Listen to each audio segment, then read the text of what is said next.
Merci, Monsieur le Président. Lors de la présentation et du vote du budget primitif 2019 en décembre dernier, notre groupe avait longuement insisté sur le poids de l'encours de notre dette et vous aviez d'ailleurs abondé dans notre sens.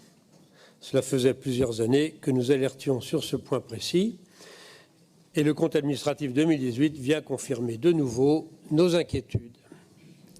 Quelques chiffres permettent de rendre compte de la situation. Premièrement, depuis 2015, notre dette a cru de 542 millions d'euros, soit plus 35%, passant de 1,520 milliard à 2,83 milliards. Deuxièmement, les intérêts augmentent aussi mécaniquement. Rien qu'entre 2017 et 2018, leur poids a augmenté de 20%.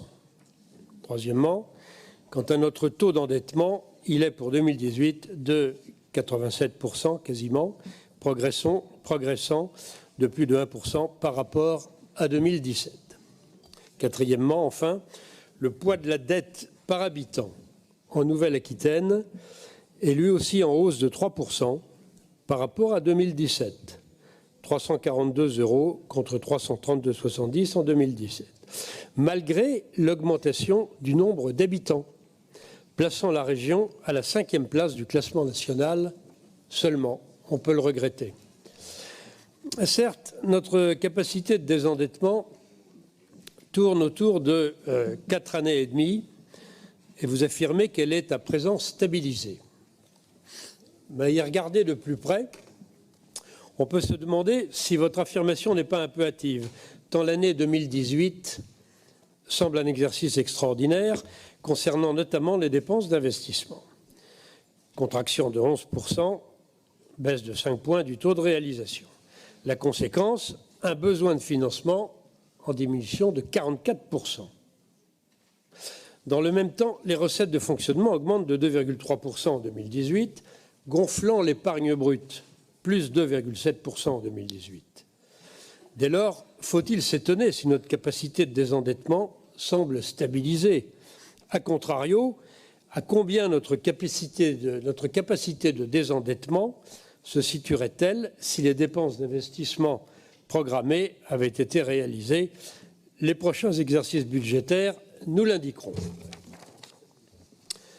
Et vous êtes d'ailleurs tellement préoccupé par l'encours de notre dette, à juste titre, que les 2,7% d'augmentation d'épargne brute seront affectés au remboursement du capital de notre dette. N'oublions pas que la dette, c'est l'impôt de demain pour nos enfants et petits-enfants. C'est tellement vrai que vous nous annonciez dans les orientations budgétaires 2019 que, je vous cite, il est essentiel d'initier une stratégie de diversification des leviers de financement afin de pouvoir, je vous cite toujours, optimiser le coût de notre dette en bénéficiant d'une plus grande compétitivité du rendement. Où en êtes-vous d'ailleurs à cet égard, Monsieur le Président? Permettez-moi de poser la question. Par ailleurs, il ne faudrait pas qu'une fois devienne coutume, c'est-à-dire renoncer à des investissements pour diminuer l'emprunt et stabiliser la capacité de désendettement. Mais nous avons bien compris que vous n'y renonciez pas volontairement. Si les économies doivent être trouvées, elles doivent l'être en section de fonctionnement, afin de gonfler notre épargne brute.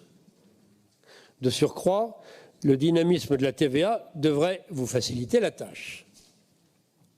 Toutefois, je rappellerai que la création de cette super grande région est génératrice de dépenses de fonctionnement supplémentaires, contrairement à ce qui nous avait été vendu. Nous ne faisons pas faute de vous le rappeler à chaque fois. Décidément, le moment n'est pas venu d'une diminution significative des dépenses, tant au niveau régional qu'au niveau national, bien sûr. Et compte tenu de la tendance qui se dessine de votre majorité et même dans une partie de votre opposition, au ralliement à la politique macroniste, nous sommes à cet égard très inquiets. Peu d'économies résultant des mutualisations donc, je me devais de rappeler ce gros mensonge d'État. Je citerai quelques exemples d'augmentation dans la section de fonctionnement. Pour 2018, les charges de personnel se chiffrent à 353 millions d'euros et sont en augmentation de 6%, après avoir augmenté de 3% en 2017. Certes, nous y voyons bien l'impact du transfert des compétences, c'est indubitable, mais nous nous interrogeons sur la nécessité, par exemple, de l'embauche de 33 agents supplémentaires pour gérer les fonds européens. Le système, en réalité, ne fonctionne pas, ou en tout cas pas de façon satisfaisante. Certains postes de dépenses que nous contestons fréquemment, vous le savez, connaissent eux aussi des augmentations. Le poste Europe et international est en hausse de 4,4%, même si globalement le chiffre peut paraître peu significatif au regard du compte global. Les subventions aux organismes culturels augmentent de plus de 2%. Certaines dépenses du pilier 4 en fonctionnement transition énergétique et écologique, notamment celles concernant les énergies renouvelables, solaires et éoliennes, et les changements climatiques. Est-il utile de rappeler que la crise des Gilets jaunes a débuté suite à une mesure prise dans ce domaine, un secteur ne vivant que de subventions massives tirées de la poche du contribuable.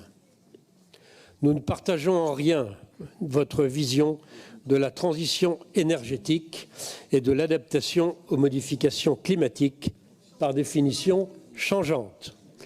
La religiosité écologiste dont nous débattrons lors de la séance du 9 juillet laisse présager une augmentation considérable des dépenses dans ce domaine. Nous ne communierons pas, Monsieur le Président, dans ce culte de la décroissance et de la stérilisation généralisée.